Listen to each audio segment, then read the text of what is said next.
채널 김철수의 김철수입니다. 네, 채널 김철수의 손장호입니다. 안녕하세요. 망원택 TV의 킹 백팩입니다. 안녕하세요. 사랑둥이에서 랑둥을 따온 닉네임으로 활동하고 있는 랑둥입니다. 장훈아 저나 게이고 성소수자이기도 하지만 더 넓게 보면 소외받는 사람들인 거잖아요. 근데 사람마다 다 각각 소외받는 이유는 다르지만 경험이 있잖아요. 소외받았던 경험이 있는 그 모든 철수와 영희들의 채널이라고 저희는 저희 채널을 항상 그렇게 어필을 합니다. 게이라는 사실을 저는 26살까지 제가 부정하고 살았는데 제가 되게 내성적이고 겁도 되게 많고 그러거든요. 근데 이제 일반적인 게이 문화라는 얘기를 들으면은 편견들이 있잖아요. 술도 잘 먹어야 될 거, 막 게이 클럽 가서 춤도 잘 춰야 될 것 같고 이제 채널 김철수라는 채널을 제가 우연히 접하게 됐는데 제가 생각하던 거랑 너무 다른 거예요. 게이라고 해서 다 그런 건 아니고 약간 나와 비슷한 약간 내성적이고 만만하고 그런 존재들도 있구나 약간 이런 생각도 들고 내가 쉬웠어. 채널에서 구독자 모임을 열었어요. 그 첫 회 모임에 제가 나가게 돼서 만나게 돼서 그때부터 저한테 꼬리를 그렇게 쳤죠. 이런 사이가 됐습니다. 랑둥이라는 이름은 사랑둥이에서 중간에 랑둥을 따왔는데요. 아마 제 채널이 다른 분들과 가장 다른 점이라고 하면은 HIV 양성이들 에이즈라고 하는 그런 병을 앓고 있다는 것을 밝히고 방송을 하고 있습니다. 지금 시작한 지 3주 됐고 근데 너무 감사하게도 많은 분들이 좀 봐주셔서 지금은 구독자가 오늘 2만 됐어요. 브이로그? 그러니까 일상을 정말 날것의 일상을 보여드리고 있는데 막 출근하면서 찍고 막 집에서 그냥 침대에서 그냥 뒹구는 거 찍고 이렇게 하고 있는데 아니 어저께 카메라로 찍는데 이제 백팩이 우리는 왜 침대에 맨날 누워만 있어? 그래서 야 그게 일상 아니야? 그랬어요.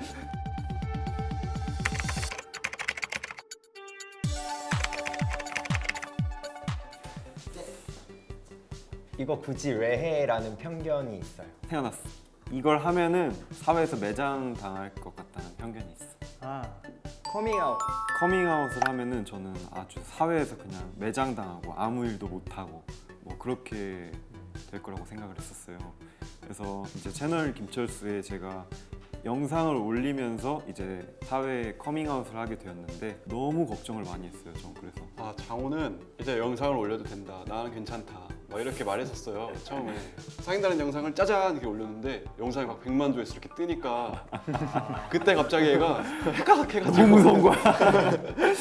이러면 안 되겠다. 나 진짜 이거는 나 이럴 줄은 몰랐어 하면서 그 전까지는 형이랑 같이 나가서 유튜브를 한번 성공해보자 막 이랬던 애가 도저히 안 되겠어. 그 모습을 보면서 아 얘도 역시 커밍아웃에 대한 두려움이나 이런 게 있었던 거구나 하고 얘를 한층 더 이해할 수 있었죠. 저 유튜브를 되게 좋아하고 좋아하는 유튜버도 많고 나도 유튜브를 해보고 싶은데 제가 생각했을 때 아무리 생각해도 내 컨텐츠는 이게 제일 잘 될 것 같다는 생각이 좀 들었거든요. 너무 두려운 거예요. 그와 동시에. 근데 어떤 생각이 좀 들었냐면 내가 게이라서 이걸 못하면 너무 억울할 것 같은 거예요.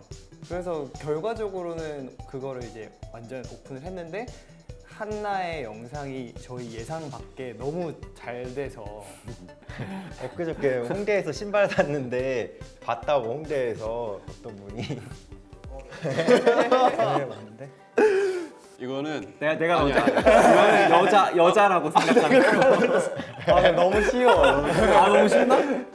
이거는 게이 커뮤니티에서의 편견이랄까? 그런 건데 너 이거지? 하면서 좀 우습게 보는 경향이 맞아. 저 같은 경우는 최근에 채널 시작하고 댓글 막 달리잖아요. 맨날 댓글에 한 번씩 저 파라옷 입은 분이 바텀인가 보다.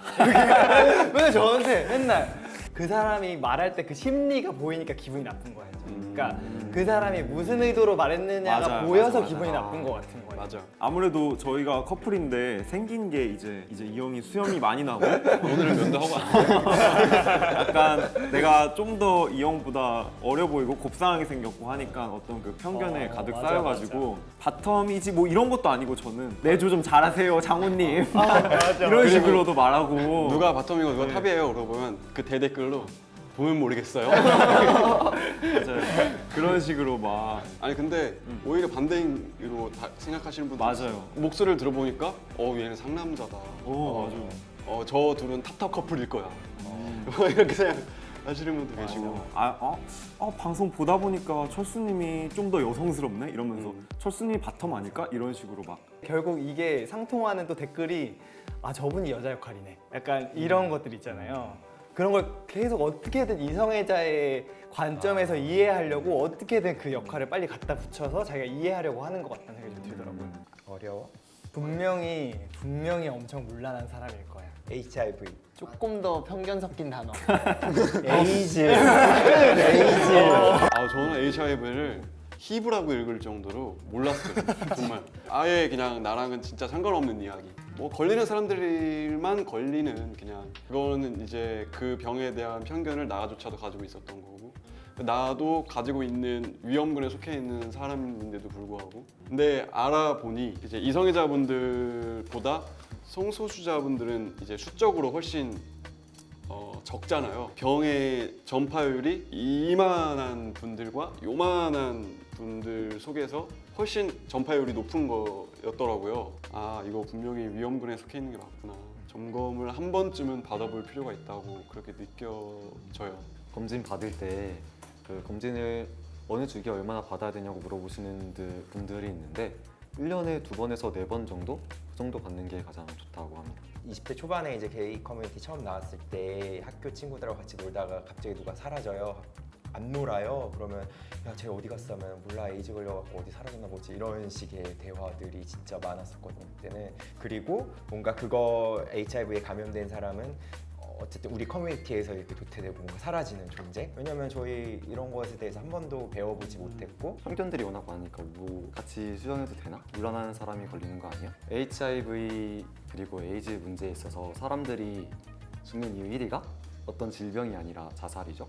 이 병을 가진 사람이 이 병의 위험군에 있는 사람이 먼저 검사받고 뭐 양성이 나온 사람들은 관리를 하면은 솔직히 말해서 과학적으로는 충분히 기대 수명까지 살 수 있는 그런 병이잖아요.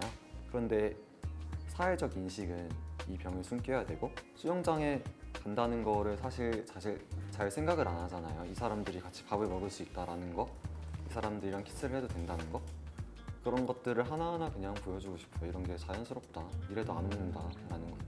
제가 보건소에서도 받아봤고 알샵에서도 받아봤거든요. 둘 다 번호를 했었어요. 자기 익명성이 확실하게 보장됐었어요. 이걸 하면 사람들이 에이즈에 걸린다고 생각해. 게이들은 다 하는 줄 알아. 우리가 이걸 하려고 만나는 줄. 너무 쉬운데? 뭔데? 애널 섹스. 사람들이 이제 악플 달 때 막 근데 이렇게 얘기하면 되나? 똥꼬충이라고 그러잖아. 그리고 이거 하면 무조건 다 에이즈 걸린다고. 발생이 이걸로 이거 그러니까 무조건 100% 이것만 하면 뭐 다 환자가 되고 어. 너네들이 뭐 원흉 막 이렇게 말하는데 사실 저희는 애널섹스를 하지 않거든요.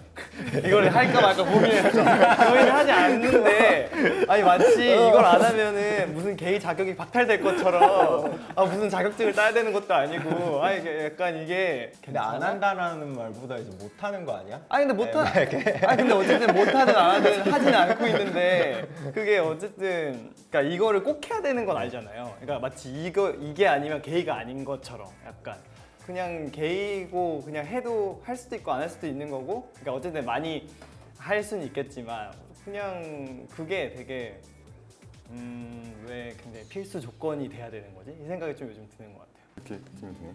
남녀만 가능하다고 생각하는 거? 내가 할라 했는데 너랑 나랑 하고 싶은 그런 거 있잖아. 우리가 좀 하고 싶은 거, 우리 둘이 좀 하고 싶은 거. 결혼?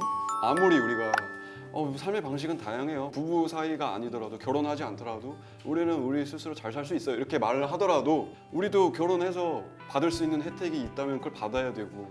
제가 3년 전에 심장에 그 협심증 진단을 받아갖고 스텐트 삽입술을 했거든요. 병원에서 치수를 받고 1박 2일 동안 중환자실에 있어야지 돼요. 근데 병원에서 보호자를 데려오라고 했는데 직계 좀비속 아니면은 이제 형제 자매 이렇게만 된다고 하더라고요. 근데 저는 얘랑 이미 살고 있고 한데 이 친구가 저의 보호자로서의 역할을 못 하는 거죠. 위험할 수 있는 수술이니까 중환자실에 가서 이제 회복을 하잖아요.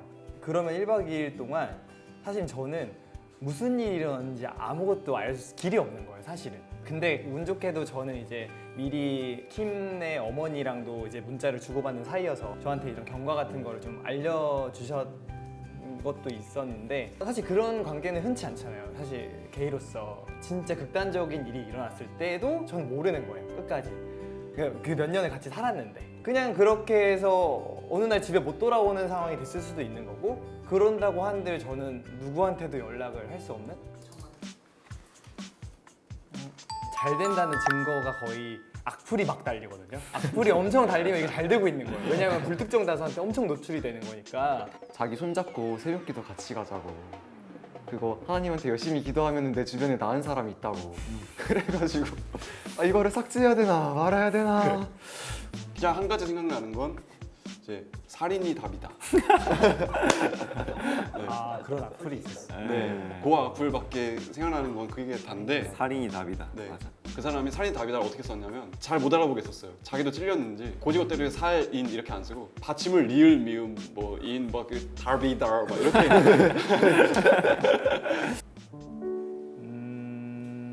개인적으로는 영상이 되게 좀 잘 돼서 제가 느끼는 거는 생각보다 파급력이 크다라는 생각을 저는 그렇게 느끼고 있거든요. 그 당시를 생각해 보면 그 악플을 받고 나서 제가 치유를 받았던 것은 진짜 살이 맞닿는 관계들이었거든요.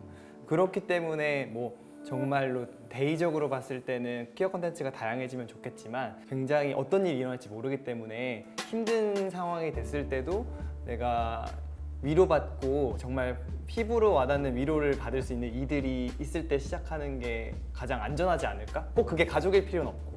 내가 이걸 올렸을 때 겪을 수 있는 문제를 어느 정도 예상해 볼 수 있잖아요. 내 주변에 뭐 내가 제2의 커밍아웃을 할 수도 있는 거고 생각보다 수입이 안 좋을 수도 있는 거고 그리고 많은 악플들을 내가 감수해야 될 수도 있는 거고 그런 거를 생각했음에도 하고 싶은 마음이 생긴다면 내가 이거를 드러냈을 때 내가 이거를 사람들이랑 이거를 이야기했을 때 내가 얻는 보람? 내가 뭔가 느낄 수 있는 그런 게 더 크다면 충분히 하셔도 괜찮다고 말씀드리고 싶어요. 혹시나 지금 올려도 되나? 내가 지금 커플과 이렇게 영상 찍는 걸 올려도 되나? 나 사회에서 너무 큰 불이익을 받는 거 아니야? 라고 걱정하시는 분들 계시면은 지금 빨리 올리시는 게 좋을 것 같아요. 왜냐면 우리가 지금 너 무책임한 마음을 지금이 너무 블루 오션이거든요. 그것도 맞네. 지금 빨리 시작해야 되거든요.